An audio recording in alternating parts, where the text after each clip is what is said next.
Cerita Kehidupan episode 1. Perkenalkan, nama saya Backlong. Pekerjaan saya sebagai cleaning service. Hari ini hari pertama saya masuk kerja. Pagi ini dengan semangat penuh saya tinggalkan kos-kosan dengan bertujuan berangkat kerja. Dengan menaiki angkutan umum, emang tempat saya kerja itu gak jauh dari kos-kosan yang saya tempati. Cuman sekisar 10 menit perjalanan dengan kendaraan umum. Setelah 10 menit berlalu sampailah saya di depan perusahaan di mana saya hari ini akan mulai kerja sebagai cleaning service di perusahaan tersebut. Setelah melewati gerbang dan pos jaga security, sampailah saya di ruangan absen para karyawan. Setelah absen saya mempersiapkan diri dengan mengambil alat kebersihan.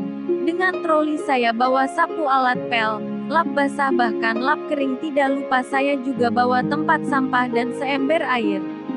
Mulailah saya bekerja seperti yang sudah dijadwalkan. Hari ini yang harus saya bersihkan di bagian ruangan administrasi.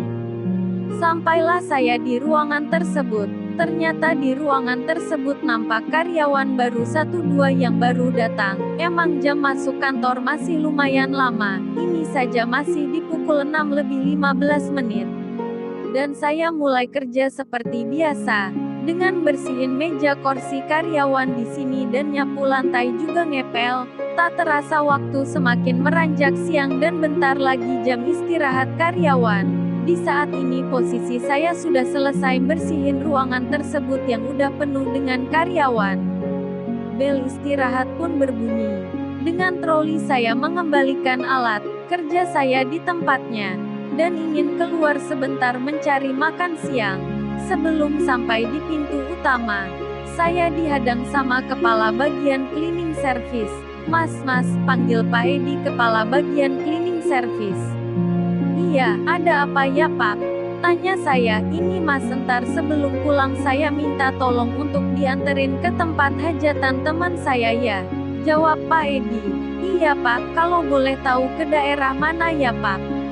Tanya saya ke Pak Edi dan mengiyakan perintahnya. Oh itu Mas, ke daerah Boyolali, tepatnya di objek wisata Telatar. Jawab Pak Edi. Oh ya Pak, kalau daerah situ saya tahu. Biar entar saya antar. Setelah itu saya meminta izin ke Pak Edi untuk kerja lagi dikarenakan jam istirahat berakhir. Saya kembali bekerja seperti tadi dan kali ini saya membersihkan di ruangan lain. Waktu berlalu begitu saja, yang tadinya siang sekarang beranjak sore hari. Sebentar lagi jam pulang pun tiba. Dan seperti yang sudah pernah terjadi sebelumnya, saya mulai merapikan alat-alat kerja saya dan menaruhnya di tempatnya. Setelah itu saya beranjak berjalan menuju lobi untuk menunggu Pak Edi. Setelah sampai di ruangan tersebut nampak Pak Edi yang sudah menunggu saya. Maaf Pak, maaf, malah jadi Bapak yang menunggu saya. Permintaan maaf saya ke Pak Edi yang gak enak hati, atasan kok malah suruh menunggu. Iya Mas, gak apa-apa. Saya juga baru saja kok duduk di sini. Jawab Pak Edi sembari duduk di sofa ruangan tersebut. Oh iya Pak, jadi gaya soal tadi siang? Tanya saya tentang perihal kejadian tadi siang. Oh jadi Mas, kita berangkat sekarang saja ya Mas. Pakai mobil saya Mas. Jawab Pak Edi sembari memberikan kunci mobilnya ke saya. Iya Pak, jawab saya dengan menerima kunci mobil tersebut dan beranjak menuju parkiran. Setelah sampai di parkiran saya persilahkan Pak Edi untuk naik mobil, dan saya yang mengemudi. Selang berapa menit kini saya dan Pak Edi sudah meninggalkan parkiran dan menuju tempat acara hajatan tersebut. Selang beberapa jam, tepatnya 1 jam, lebih 10 menit 5 detik berlalu. Kini saya dan Pak Edi tibalah di alamat yang dituju, tempat hajatan teman Pak Edi tersebut. Nampak begitu ramai meriah dan begitu banyak mobil-mobil mewah terparkir di halaman gedung. Setibanya di tempat parkiran kini saya persilahkan Pak Edi untuk turun. Ketika Pak Edi hendak mengajak saya masuk, saya memohon maaf gak bisa menemani sampai di dalam, dikarenakan perbedaan status, dan saya memutuskan untuk menunggu di parkiran. Dan ternyata di parkiran tersebut pun saya tidak sendirian.